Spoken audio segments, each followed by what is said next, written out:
Hola, buenos días. Mi nombre es Lady Andrea Rodríguez Palacio y el de mi compañera que es Laura Daniela Arrieta Barragán. Somos estudiantes de Trabajo Social de la Institución Universitaria Tecnológico de Antioquia del segundo semestre.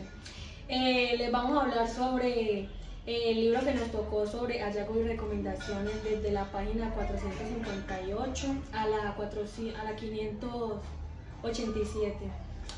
Nos tocó el tomo Hacia la Paz Grande y les vamos a realizar una sistematización sobre lo que este trataba. El capítulo 9 del volumen Hallazgos y recomendaciones de la Comisión de la Verdad se titula para resaltar la conexión entre el conflicto armado y la pérdida de tierras. El país ha seguido un modelo económico desde la época de la conquista. Este modelo se ha basado en la acumulación de propiedades por parte de ciertos individuos que han alcanzado un estatus de élite al hacerlo.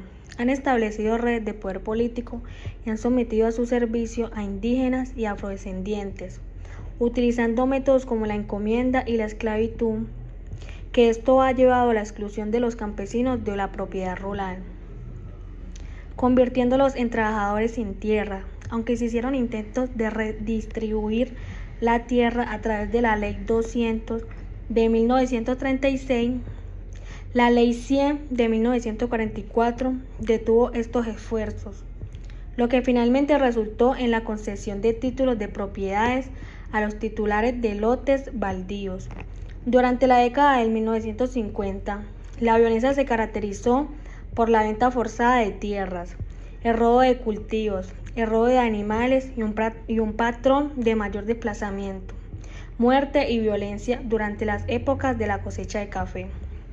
A lo largo de los años siguientes, los organismos de seguridad del Estado persistieron en la opresión del campesinado. Con el surgimiento de la liberación económica en la década de 1990, hubo una preferencia por el consumo de minerales e hidrocarburos en detrimento de la agricultura. Esto resultó en una disminución significativa en la contribución de la agricultura al PIB total, pasando de un poco más del 20% a principios de la década de 1970 a solo el 10% en 2009. La ya lamentable escena se hizo aún más intrincada por la participación del narcotráfico. Paramilitares, narcotraficantes y miembros de la fuerza pública formaron alianzas políticas y económicas con las élites regionales y nacionales para establecer empresas y obtener beneficios económicos mediante la confiscación violenta de tierras.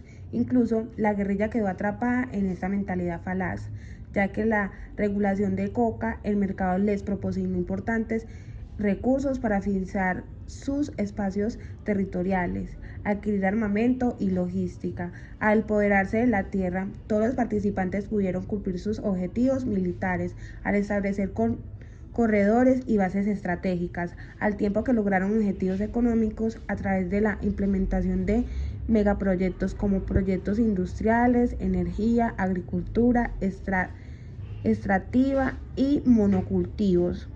Estados a medida que la descentralización se implementó a través de la elección democrática de alcaldes y gobernadores. La disputa por el conflicto armado se desplazó hacia la lucha por el control de gestión local. Como resultado surgió una nueva forma de clientelismo armado que jugó un papel determinante en la configuración de la construcción del Estado local en las regiones periféricas. Una manifestación macabra de este fenómeno es el Pacto Ralito, que marca un momento oscuro en la historia de Colombia. Durante las elecciones del 2002, los paramilitares lograron cooptar un tercio del Congreso, mientras controlaban y cooperaban simultáneamente con 250 alcaldías y 9 de 32 estados. El año 2003 vio una serie de gobernaciones. Por proteger a la víctima de no revictimizar, se hace el estado del arte, que consiste en consultar documentos públicos y de testimonios de agentes psicosociales, los cuales son trabajadores sociales, sociólogos, entre otros. Se toma la recomendación de no entrevistar directamente a la persona considerada víctima de conflicto armado, si no hay un propósito de beneficio y de reconstrucción de sus derechos. La ley 1448 de víctimas del conflicto armado, mi compañera Laura les va a explicar en qué consiste esta ley.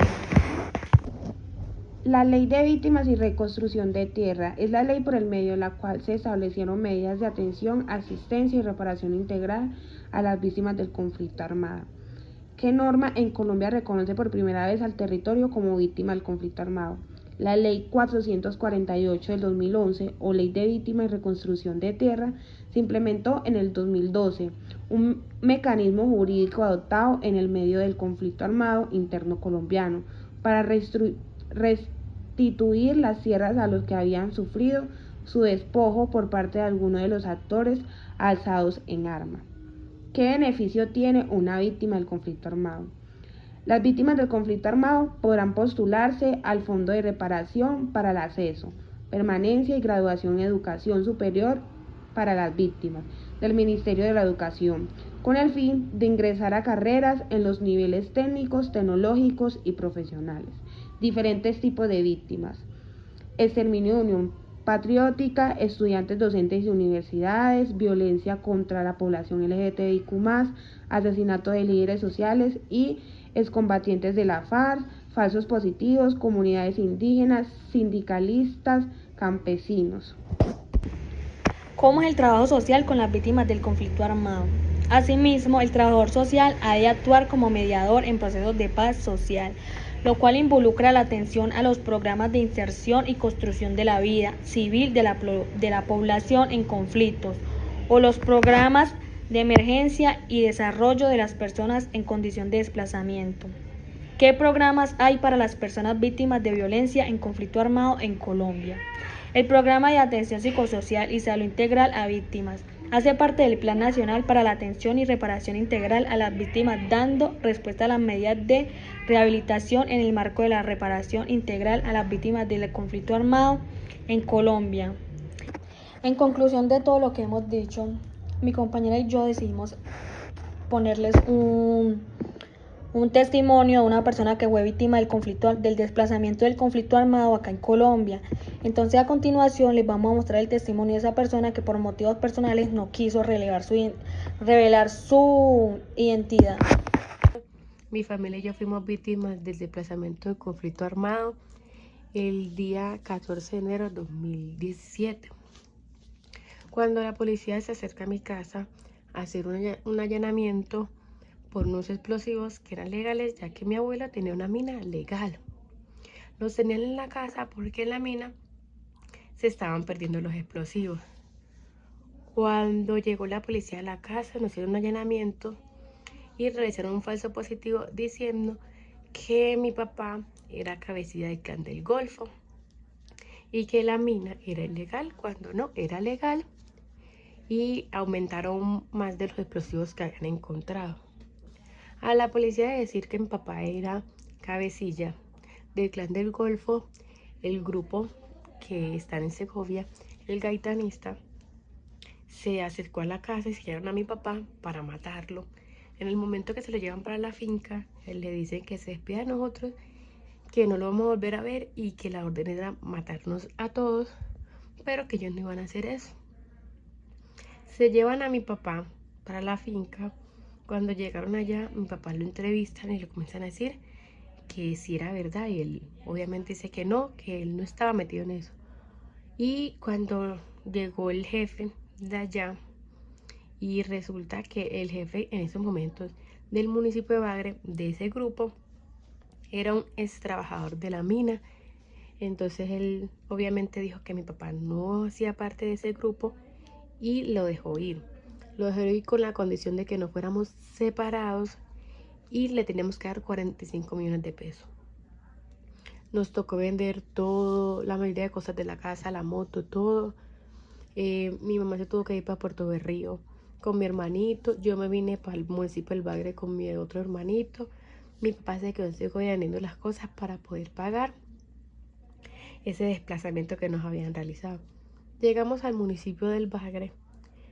Nos dicen que nos metamos por víctimas, ya que fuimos víctimas del desplazamiento del conflicto armado. Salimos beneficiados en víctimas y hasta ahora hemos descansado en paz. Yo tuve que ir al psicólogo porque muchas veces no podía dormir por lo del allanamiento, porque pensé que a mi papá le iban a matar y muchas cosas de eso. Como pudieron presenciar en el video anterior, se muestra que esta persona ha sido víctima del conflicto armado de una manera muy exagerada, ya que fueron amenazados de muerte ella y su familia, y a medida que ha pasado el tiempo y ya ella no vive en ese mismo lugar donde le pasaron los acontecimientos, ella todavía eso le afecta demasiado y no lo ha podido superar de una manera positiva.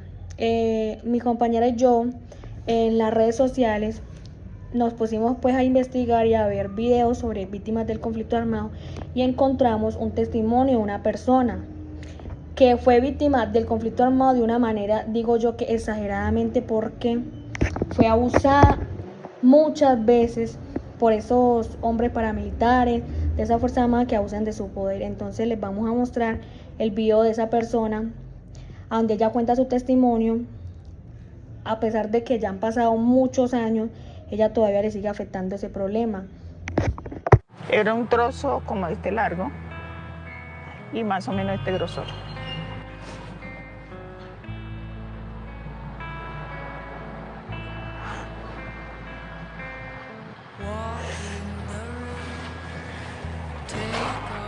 No hay palabras. Pero ajá. Yo me lo quise sacar.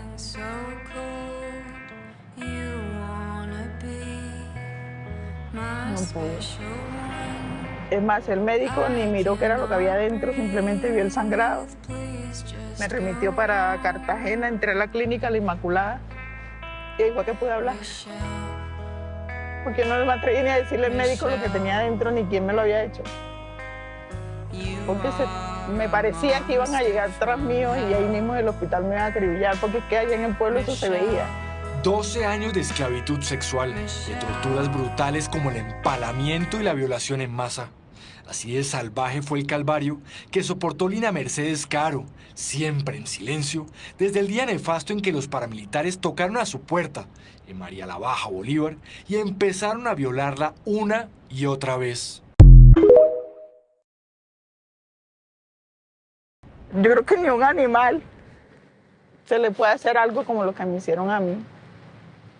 Amedrentada, acallada y domesticada como un animal, Lina duró media vida sin poder decir ni una palabra de los abusos sexuales que sufrió en los Montes de María, uno de los más sangrientos escenarios del conflicto colombiano, cada vez que pasaban a recogerla en una camioneta paramilitar.